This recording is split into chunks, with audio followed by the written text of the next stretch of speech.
Good afternoon, and welcome to the City Club of Cleveland. I'm Robin Minter-Smyers. I'm the partner in charge of the Cleveland office of Thompson Hine and a proud member of the board of the City Club. This has been quite a week at the City Club. Just this time last week, we were welcoming President Obama to the City Club podium, and today we have another sold-out crowd for the annual City Club Forum on the state of downtown. On August 4th, 2014, members of the Republican National Committee officially approved Cleveland as the host city for the party's 2016 convention by a unanimous vote. That announcement has acted as an accelerant, prompting commitments to significant civic projects such as the Convention Center Hotel and the redevelopment of Public Square and numerous other projects. While it appears that everyone is focused on 2016, the truth is that the impact of these projects will be felt in the city and the region as a whole for many years to come. Now we have to ask ourselves, how do we leverage the RNC and these projects for sustainable downtown growth beyond 2016? Why is downtown development important for the entire city and the region? What development lessons can our downtown learn from others that have hosted political conventions? We have comprised a panel of local and national leaders to help us explore some of these issues. Here to guide our discussion today is WKYC news anchor Kris Pickel. Kris started her career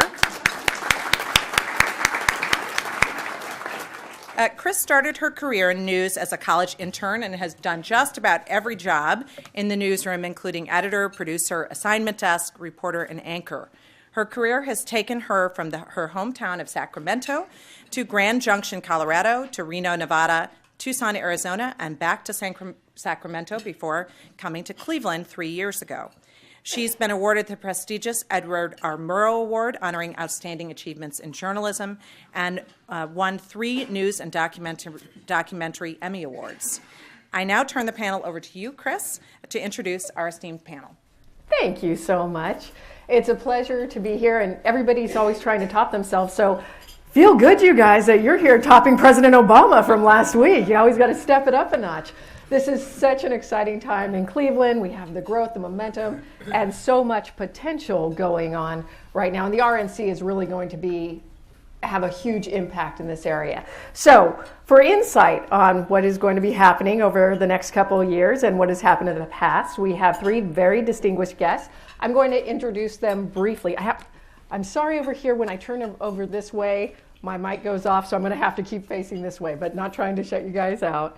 But I do want to introduce them briefly and then give you guys an opportunity to tell a little bit more about yourselves. We have Terry Egger, the Cleveland RNC Host Committee Executive Chair. We have Michael Smith down on the end, who is the President and CEO of the Charlotte Center City Partners. Charlotte hosted the DNC back in 2012, so he's going to have some great perspectives on all that. And we have Joe Marinucci, the President and CEO of the Downtown Cleveland Alliance.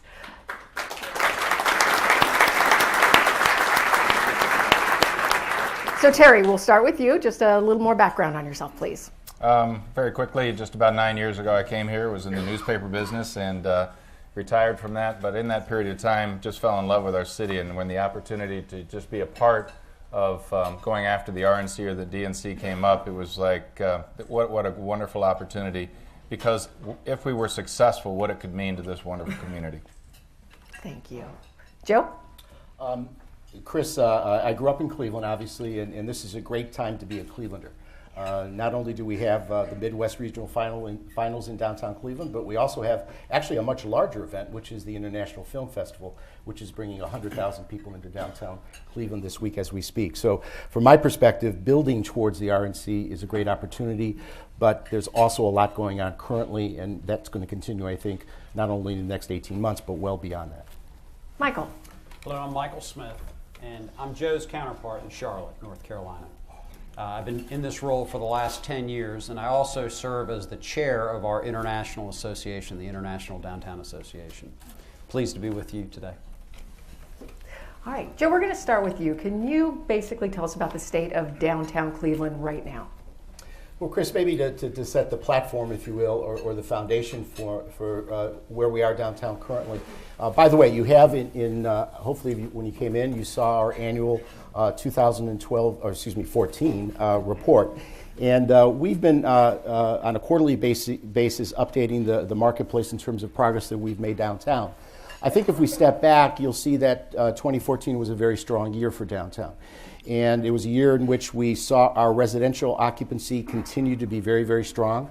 Although we absorbed about 450 new units of housing last year, our occupancy level at the end of the year remained at 97+%, which is a great indication of the level of demand that exists in downtown Cleveland. Secondly, our business development efforts continue to pay great dividends. We've seen an influx of companies moving into downtown Cleveland. As the report indicates, over 3,000 new jobs were created in 2014. 44 companies either moved in or made decisions to remain in downtown Cleveland during that period.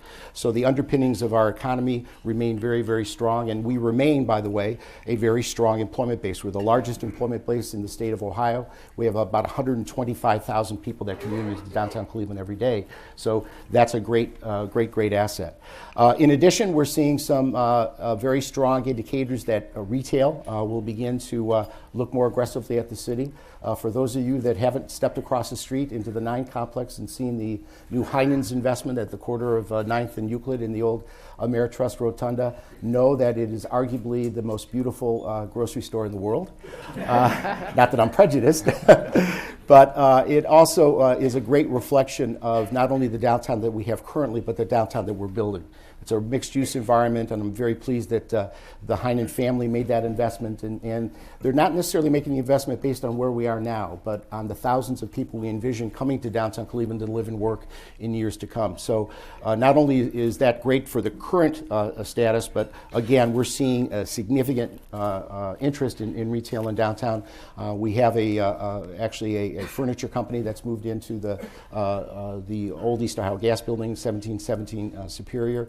So again, we're seeing that increase in interest in terms of downtown. So the good news is that the economy is very strong from a platform perspective, and again, we think that that's going to continue into 15 and into 16.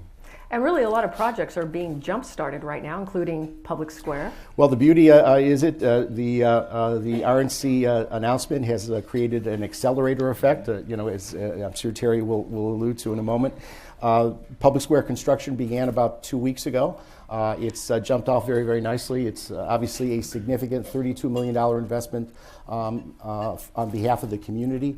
There are a lot of strategic partners working on that. The Group Plan Commission has been very, very active in terms of shepherding that project, but Greater Cleveland Partnership, Land Studio, all have combined to really provide staff support to that. And again, if you step back and think about it, Public Square is going to be the face of downtown when the RNC comes into this community. And to have a brand new front door, a brand new opportunity for us to celebrate, not only when they're here, but post when they're here, because really we're creating an environment where we can have significant numbers of small and large events on the square going forward.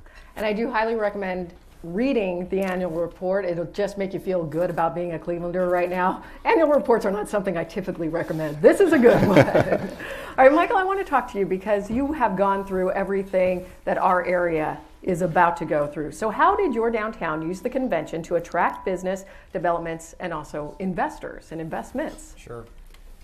For us, we looked at this as a game changer, that we were going to be changing leagues as a city. We saw it as that big of an opportunity, and we believe it played out that way, that our objectives for hosting were we wanted to introduce our city to the world. And there's a lot of long ball thinking that has to go with this, because you're going to be weary after this is done. I mean, it is a year of nonstop. It consumes all the capacity that you have. I loved the quote. Our counterpart in downtown Denver said that they hosted the DNC in 1908 and in 2008, and they felt like that was the right rhythm. It tells a story, doesn't it? For us, though, with regard to, we wanted this to be about attracting talent to our community, job growth, and investment. And we tried very hard to not make it a political convention for us, but we were allowing a political convention to come to our town, and that's what we wanted to get out of it. And one of the things that we did is we secured what we felt like was a good list from the DNC as to the companies that they felt were going to participate in the convention. And we formed a collaborative among our local economic development agencies.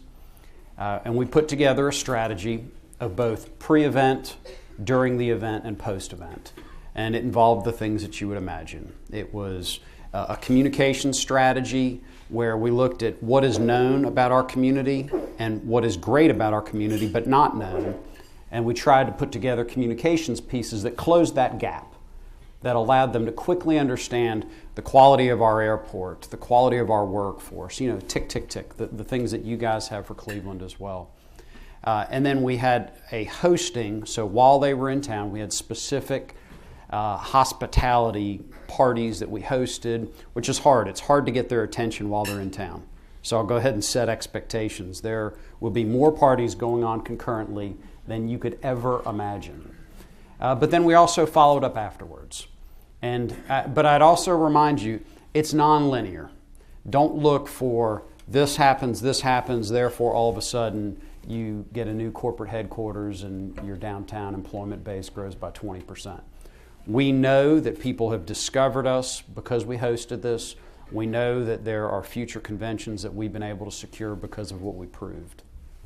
So you've been able to bring in a lot more conventions. If you look back now, what do you wish you knew then that you know now?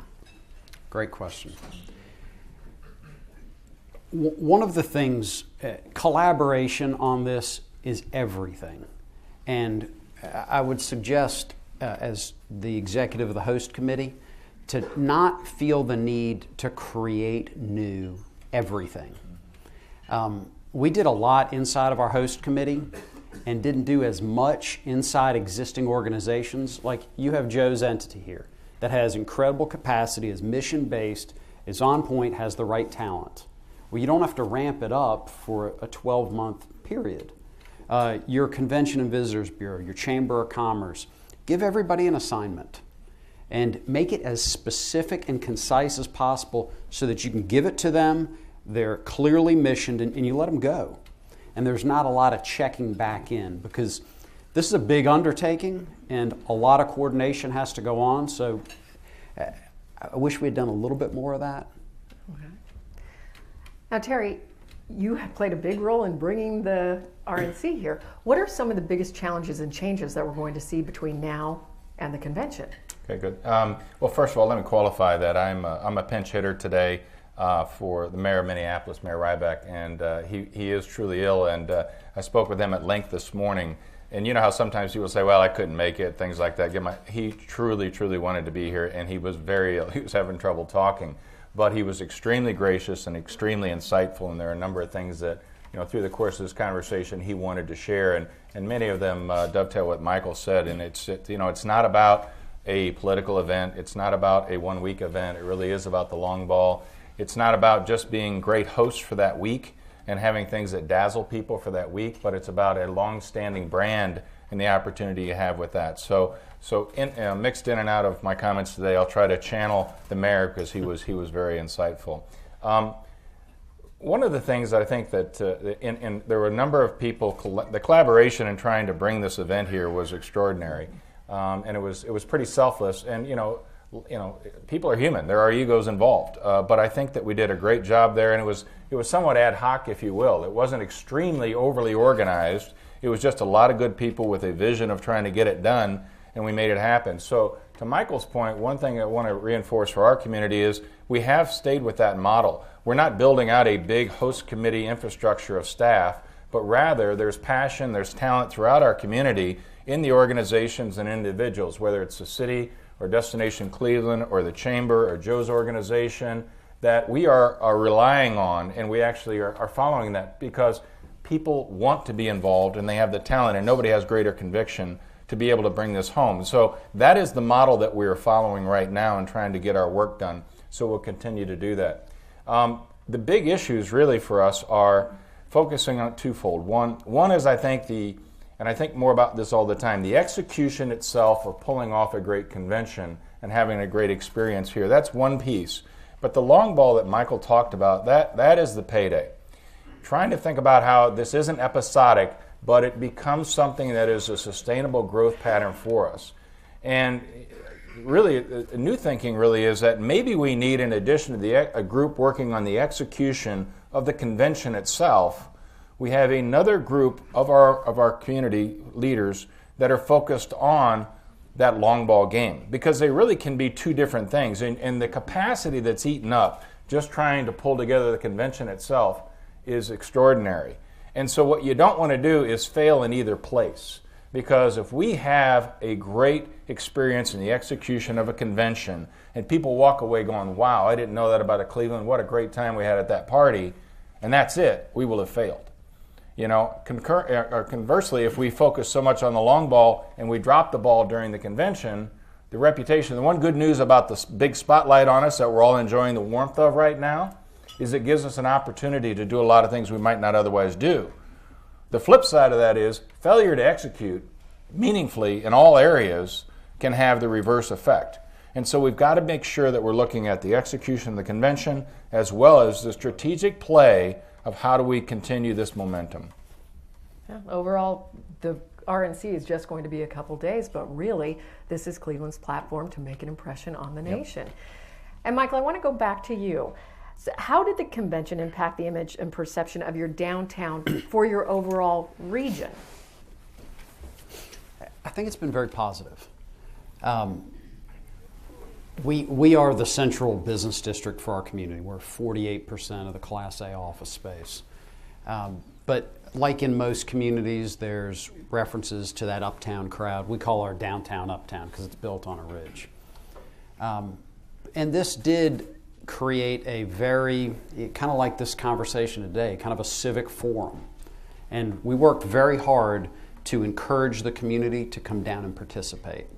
Because what you'll find is a lot of your community is going to naturally say, I'm getting out of town during that. It's going to be too hard to get around town. I'll rent out my house. And they'll also, don't make the mistake of thinking there's that much money to be made. Everybody thought they were going to pay for their vacation for the next 3 years by renting out. There's a lot of people in the audience who probably... Yeah. I wish you luck. Yes, so it allowed a lot of people, it takes so many volunteers that have to come downtown and be a part of the fabric of it. We worked very hard to make sure that as many employers as possible could do their strategic planning, get their workforce downtown, do their best so that you want, when these guests come to town, you want them to meet Cleveland, and you all are Cleveland. So if you leave town, if you leave downtown and all they meet are the other delegates, I'd worry that you missed an opportunity to introduce your great city. If we expand that a little bit more, we have a lot of people in the Cleveland suburbs who are afraid to come downtown. They don't really know downtown Cleveland. Did you find in Charlotte a lot of people getting a new interest in your downtown who live in the area? We did. The biggest opportunity, the biggest tool that you have leading up to this is media. The interest in your city will be unmatched. And when you host, we had 35,000 guests come to town, and that included delegates and everybody. 15,000 of those 35,000 were issued media credentials. That's absurd. But we created a national PR strategy. We hired a firm to help us with that. We orchestrated all of the PR professionals from our major employers, and we convened that group, and we kept that group together. That was part of the infrastructure that's a legacy from that, and we continue to fund that. And it allowed us to tell the story better locally and nationally. And that was how we also hosted the media. We created kind of stories in a box where they were able to quickly take it, digest it, give them B-roll, give them everything they needed. Make it easy because they're busy. It really is an incredible national platform. We're probably going to even get more publicity than when LeBron came home. The RNC is going to be that powerful for this. And Kris, if I could also touch base on that question and maybe make a variation of it. As all of us know in Cleveland, we're sometimes our worst enemies in terms of how we perceive ourselves. And Destination Cleveland has done some great analytical work over the last few years. They announced about 10 days or so at their annual meeting that we've made some progress in terms of how we perceive ourselves and how we present ourselves to people outside of the region. And for me, I think this is also an opportunity for us to feel good about ourselves. It's an external affirmation. It's the world saying that, yes, we are a city of significance. We are a city that you can brag about again. And I think that's an opportunity, I think, from our perspective that I think we will try to build upon. Because again, at the end of the day, if we feel better about Cleveland and we talk to our friends and our relatives and our business colleagues across the country, we're the best ambassadors that we can create as a result of this event by coming to Cleveland. And it is wonderful to get that affirmation because they chose to come here based on what Cleveland could offer. Can I just add one thing, too, based on your point about LeBron? And we've shared this with some of you in the room, but if you think back in history, there will be that week in July that will have been a unique week in the history of Cleveland, because when the mayor received the call at 11:30 on July 8th, Tuesday, July 8th, saying that the RNC had picked Cleveland, and then that Friday, when LeBron announced about the same time that he was coming home, instantly a shockwave of interest, curiosity about Cleveland went through the nation and the world. And there's no one in this room who didn't hear from somebody that you know around the country that said, what's going on in Cleveland? That, opening that aperture, if you will, to that curiosity, and now having the opportunity to fill it, to sell and tell with our stories, it's not about a convention week. It's about right now, in and through the convention. And so our ability, and David Gilbert is leading an effort for our host committee in terms of the marketing and communications, to tell stories not just about convention and visitors, but about life here, about work here, about investment here. And so that is the unique opportunity we've been given. And I think even though other cities have been fortunate to have been chosen to host a convention, where we were as a community relative to some of the others, and the combination of those two events that particular week, the pendulum swing of interest and curiosity about us is greater than probably any city has been afforded in decades. And so it's up to us and incumbent on us to make sure we take advantage of that. I do want to add just a couple notes from RT who couldn't be here. When it came to the perception and what happened when they hosted the convention in 2008, they hosted the RNC. He says, people dismissed our projections that convention could bring up to $150 million. It actually brought $170 million to the region. And much of the money was spent outside the city limits at hotels throughout the region, so it was not all concentrated downtown. And also it was the start of their visitor boom that they are still feeling. And again, that was in 2008. So this was really a turnaround for the Minneapolis-St. Paul area. So just wanted to share those notes with you. I'm going to go back to Michael again on this. Preparations for the national convention can include technology infrastructure investments. Can you tell us about the investments made in Charlotte in 2012? And also, how are these investments still affecting Charlotte post-convention? Sure. There was great public and private investment to improve our city. So I was fascinated driving around a little bit today when I flew in this morning, seeing all the road construction and the projects at the square. And what it does is it encourages your community to accelerate all the planned projects that you have, and it creates the best, the best of Cleveland. For Charlotte, we did our road projects. There were some capital projects regarding some civic institutions that were invested in. There was improvements in the broadband and Wi-Fi service in our downtown, which obviously is a legacy that carries on. There's great federal investment that becomes available to improve the capacity of your local police and fire and emergency responders. It creates better coordination for coordinated communication among them. So I think that was a real benefit for us. On top of new motorcycles for the police and kind of the assets that they need. And I feel like it better equipped them. And all of that carries on and serves us well. And Joe, we're actually undergoing a technology upgrade, the Wi-Fi in downtown Cleveland, correct? Yes, one community is making significant investments, and we know a number of our private sector partners are going to make significant fiber investments as a result of the convention being here. So although we think downtown is well served, we think it's going to be exponentially better served in the future as a result of the convention being here. And very important, especially when you consider the demographics that are moving into downtown Cleveland. You have a much younger demographic, and they want the latest technology. That they do. And I don't profess to be an expert in that area, but I have 4 children, and I know that they will welcome it. I take it that was a promise that was made to get the RNC One here. of the things, too, is that, as I mentioned, you have the public investment, but then you have the private investments. And just as an example, in Tampa, this is one of the most fascinating stories to me of the anecdotes out of a convention.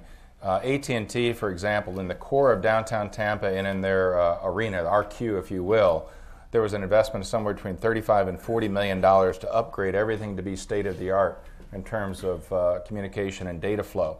While this is the second largest media event outside of the Olympics in the world, it is the largest data event in the world. And so AT&T talked about, in preparation for Tampa, they had done studies about what prior to that, what event had been the largest data exchange event in history. And it was the previous Super Bowl that February. So between February and August, they built out the capacity to handle 10 times the amount of data that was exchanged at the Super Bowl. And just that short period of time later, the system almost crashed. So the exponential increase in the amount and exchange of data that's associated with it, each one of these private companies want to ensure that while the stage of the world is here, that none of their systems fail. And so we benefit directly because of that.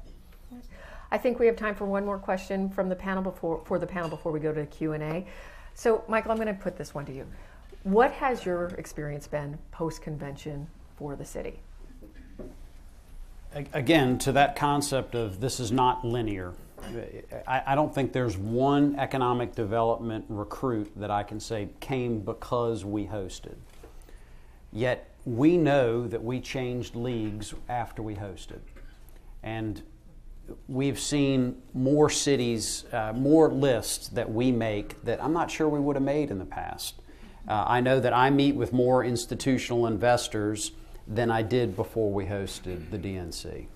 It's companies that are in San Francisco and decide they want to be in Denver and Charlotte, and they feel like that covers the country. There's cities you want to be peer grouped with, and I feel like we make more of those lists now, and it can't be one thing. As Terry pointed out, this event is high beta. Okay, the world is going to understand Cleveland better. So the way you execute is going to matter a lot. But I think for cities like Charlotte and Cleveland, this is a good bet. I mean, it is one that we can execute on, and we have found it to be very helpful. And in the news, we were talking about Cleveland and the RNC on a daily basis, but almost none of it is the actual political convention. It's all the city building itself up prior to the event, and this really is our platform. So again, this is just a very exciting time to be in Northeast Ohio. It's going to benefit the entire region. Today at the City Club of Cleveland, we're enjoying a panel discussion entitled State of Downtown Beyond the RNC. Our panelists include Terry Egger, President and CEO of the Cleveland 2016 Host Committee, Joe Marinucci, President and CEO of the Downtown Cleveland Alliance, and Michael Smith, President and CEO of Charlotte Center City Partners.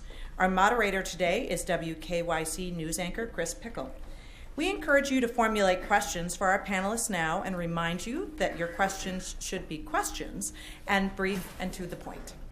Be sure to tune in to our Friday forums on 90.3 WCPN, WVIZ PBS, 104.9 WCLV, Idea Stream, and one of the many radio stations across the region and country that carry City Club programs.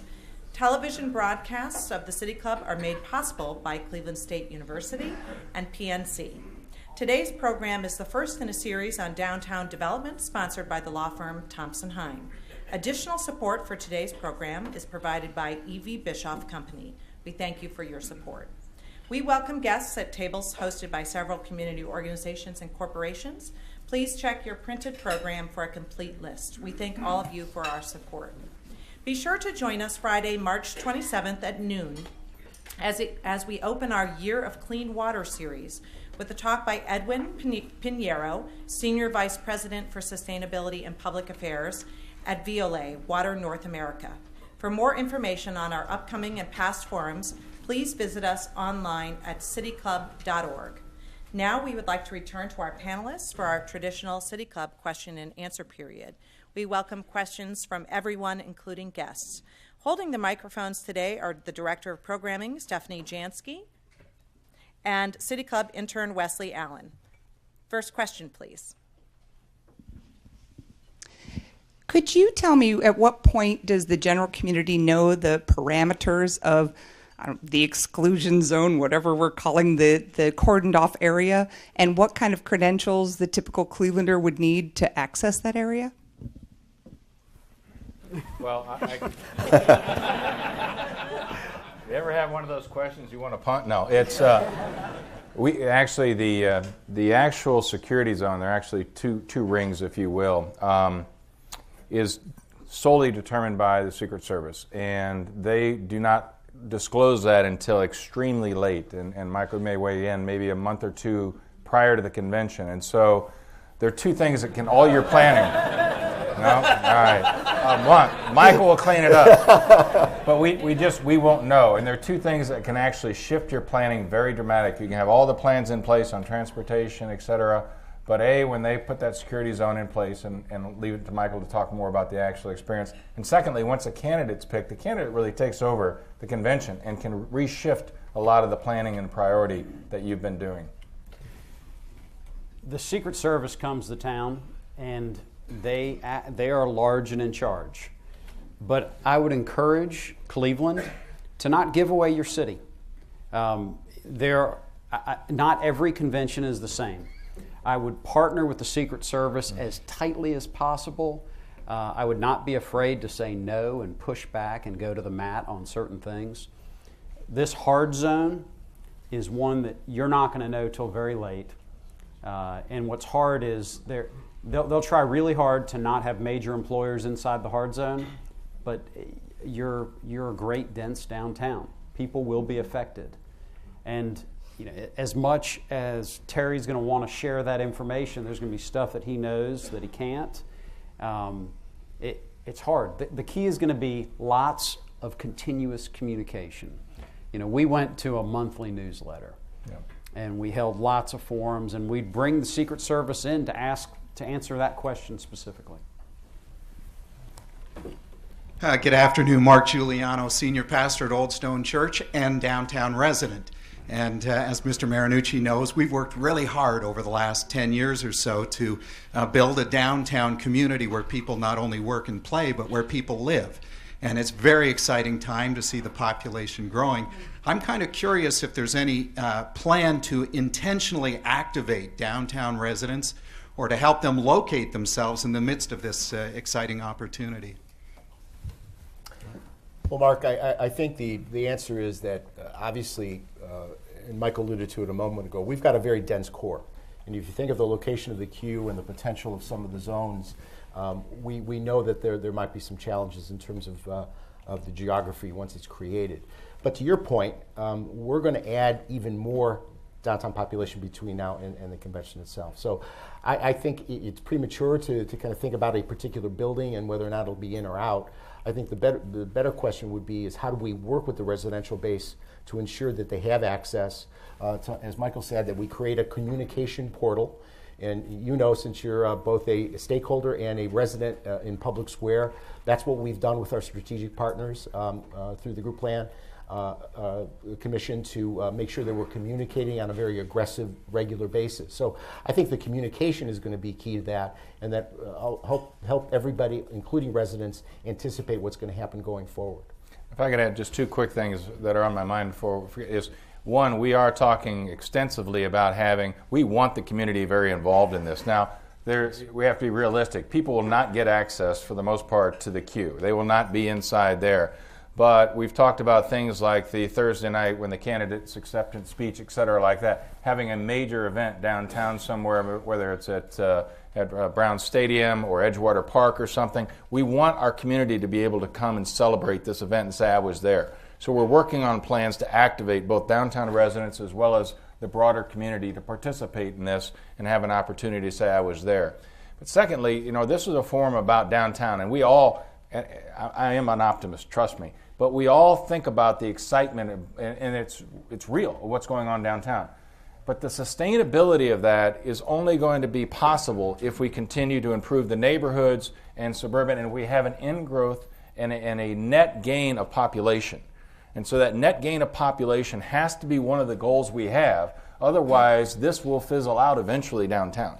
And so we've got to make sure that we don't focus so heavily on downtown at the exclusion of the opportunities to attract talent and overall population growth in our neighborhoods and in the broader suburban community. And that has to be part of our long-term plan. For Mr. Smith, and you've talked about managing expectations and such, I'm curious from your Charlotte experience what the biggest headache or downer of the whole experience was so we can be ready for it. I think a lot of when you have a convention that gets this much attention, there can be a false expectation by local businesses that this is going to be such an incredible windfall. And it will be good. I mean, it had $165 million, I think that's the number. $165 million economic impact on Charlotte. But it's concentrated. It's not spread across everybody. So I think understanding that it's not going to hit everything. So everybody shouldn't staff up. You should think about, where are the guests going to be? Where are the events being hosted? There's a lot of private events. I think being realistic about that is really important. When that happens, when the security happens and there is the shutdown, we know Morton's is going to do well. We know the Michael Simon restaurants will do well. How are the smaller business impacted? Are they shut down? It depends on which businesses appeal to guests that are in town. It will be harder to get downtown during that period. We had a campaign where we encouraged people to get to work alternatively, to bike, to walk, to use transit, to carpool. And it made a difference. We had less cars on the road. And because it's harder to get downtown, if you don't have a business that is guest-facing, your regular customers are going to have a harder time getting to you. It's for a short period of time. Mm-hmm. And I think the community has to agree that this is a priority for all of Cleveland, and we're all going to make some sacrifices. And I think as Terry can attest, we've also worked very, very closely with our Regional Transit Authority, RTA, because we do have rail and bus connectivity that will really provide that alternative transportation mode, so people still can get into downtown using those mechanisms and still be able to conduct business. And hopefully, again, we get that message out aggressively as well, because they're going to be a key component of our strategy. Hello, my name is Terry Augusta. I'm the general manager of the new Hilton, Cleveland downtown, and I can tell you the Hilton team is very excited to be here. And we are looking beyond, most definitely, and our clients are asking, what can we expect in 17 and 18 as we book business into this beautiful city. So we're excited to see that the ball is going to continue to roll. So my question to you is, what type of advertising and marketing program do you have in place after the RNC leaves that we can be a part of that springboard and we can articulate to our clients as they ask us, what can we expect? So thank you.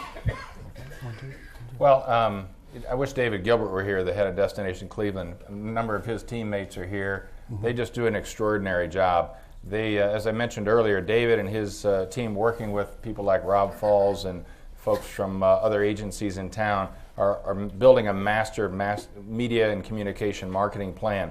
But also, if you look at the funding overall for Destination Cleveland, their ability to market, that has been growing substantially. So I think lessons learned in the momentum we have now, lessons learned from that, Plus, we anticipate the revenues at Destination Cleveland, because occupancies will go up, will continue to be able to do that. So I think the post-marketing aspect is really good. The other piece is, in addition to paid media, the ability to leverage earned media here is second to none. And that's when we want to sustain beyond the convention itself. And just to add to that, we know that not only Destination Cleveland, but the Convention Center, the Global Center, as well as the Sports Commission are very actively packaging opportunities beyond 16 to bring not only major events, but mid-tier events into the community as well. So we know that effort's there. We I think, are fairly confident that based upon our historic success and current success, we'll see more of that. Obviously, we're not in a position to necessarily talk about some of those bids, but they're out there and they're very aggressive in terms of trying to, again, bring that second tier of opportunity to Cleveland after the fact. And the mayor said gracefully last week, he said at the Destination Cleveland annual meeting, we are going to make sure we have one major event every summer here in Cleveland, so a signature event. Speaking of these other venues, how are they going to be used during the convention? Like the convention center, is Cleveland State going to be utilized, or some other than the hotel and the queue we know will be full? Yeah. Actually, the one of the big pieces, and yet a decision to be made, is Michael alluded to the 15,000 media. And to put that in perspective, the Super Bowl gets 5,000 media credentials, so it's 3 times the size of the Super Bowl. One of our obligations as a host committee is to provide 300,000 square foot state-of-the-art media center. And so right now there's a decision to be made in terms of where that media center will be located. One option is currently on the table is a build out of the Gateway East garage that the Geist companies have been extraordinarily creative and helpful with. The other is the convention center itself. So pending that decision, that will cascade a lot of other decisions. But you can rest assured, I think, Michael, there are about 2,000 different parties that will take place, yes, at least during that week. And they'll be looking at venues, everything from a couple of thousand people per event to, a couple of hundred people. So we are trying now to work with in our community, the various venues, to get under contract. We then take the venue contracts, we turn them over to the RNC, and they then allocate to their various delegations, their various candidates, the various lobbying groups, these different venues in order to hold their events and their parties. Clearly, Dr. Berkman and Cleveland State have been extraordinary partners already with us, and they will be utilized. So. And not everything will be downtown. I was talking to someone who runs a venue out in Westlake, and they are actively trying to recruit some of those parties. So not all the activity will be concentrated downtown. There will be some benefits outside of downtown. And remember, a lot of the hotel portfolio, if you will, is clustered in places like Westlake or the Independence and some of those places. So they're going to benefit as well very aggressively by this. I want to give a shout out to Art Falco, too, sitting here, because, when the site selection process, which was an extraordinarily competitive process, but they had an opportunity on a couple of occasions and Art led the groups to tour and experience and hold events at Playhouse Square. And they truly were absolutely blown away by that tremendous asset here in our town. They like the chandelier. And when you talk about all the media that will be here, there's only so many stories you can do on speeches or a candidate going from one place to another. This is going to be Cleveland's platform to change its reputation internationally. So that is the free publicity that we're getting when the media is here to just talk about all the changes. And that is why there is so much preparation building up, because this is our opportunity to change Cleveland's image. But knowing media folks a little bit, it is a two-edged sword. I mean, so if you mess up, that's what we're talking about. Here's a great example. You're going to have that many journalists in town looking for stories somewhere, and if somebody pointed out to us collectively, you don't think they're going to immediately go down to that river and see where's the river that was on fire, and they're going to look to see what condition it's in. Those are the kinds of things we have to anticipate and be prepared for. Hi, I'm Catherine Green, owner of Kathy's Creamery. Ice cream sandwiches. We're opening up on West 6th Street in downtown this summer. Great. So my question, thank you. I'm very excited. So my question is really, how can the food-based downtown businesses prepare for the surge of business that's going to be coming to downtown? And how will we be affected? We have a traditional licensure program for vendors to be on the street, and that part of our community, some of it was inside the second restricted zone. There's kind of a soft zone and then a hard zone for security.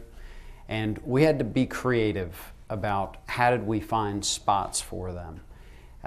Because the DNC did a lot of that licensure themselves. There are a lot of guests to town. I have to believe that it will be a good opportunity for businesses like yours.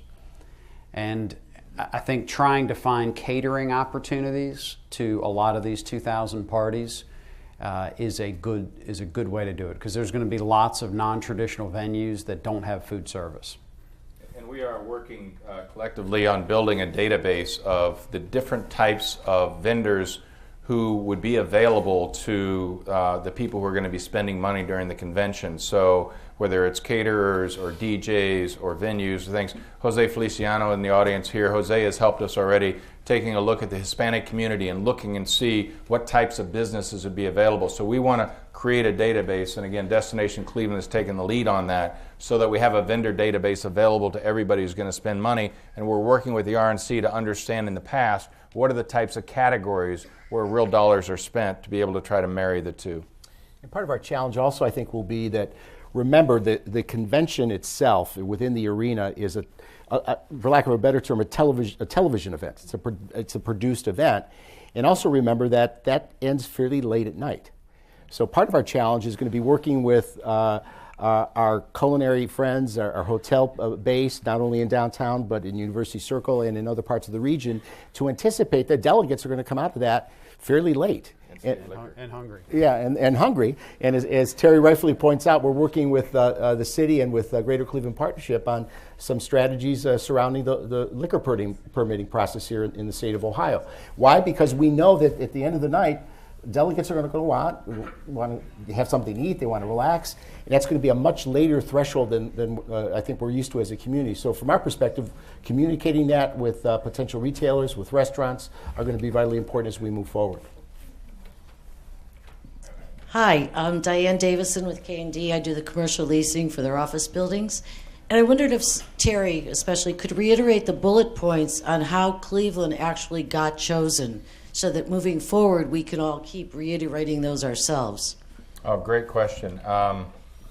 You know, a lot of credit goes in the rearview mirror to the efforts in the past. And so if you look in 2006, the mayor was newly elected, and one of the first things he did with Valerie McCall and the chamber, Joe Roman and Destination Cleveland corporate leadership, is make a decision to go after the RNC for 2008. And Minneapolis-St. Paul obviously won it, but we as a community learned a lot. And we found out where we were short. And we were short in hotel rooms, we were short in some of the other venue issues, and money was going to be an issue. Then in 2010, the community again bid against a tough competitor in Charlotte for the DNC.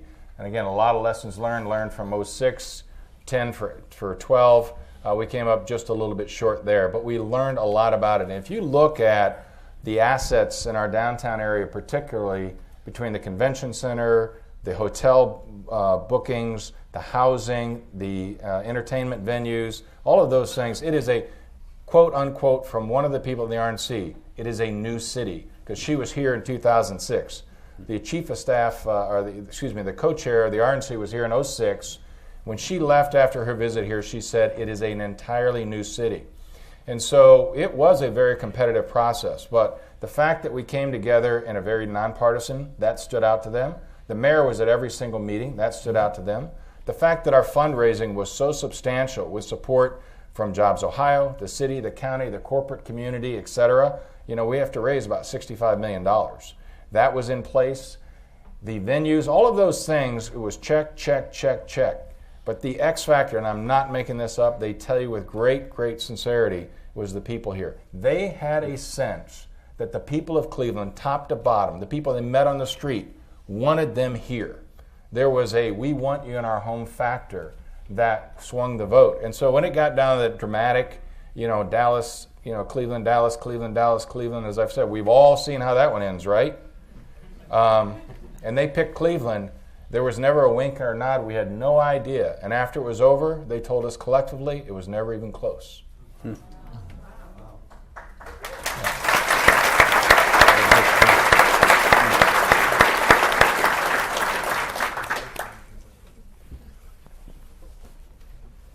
Quiet group.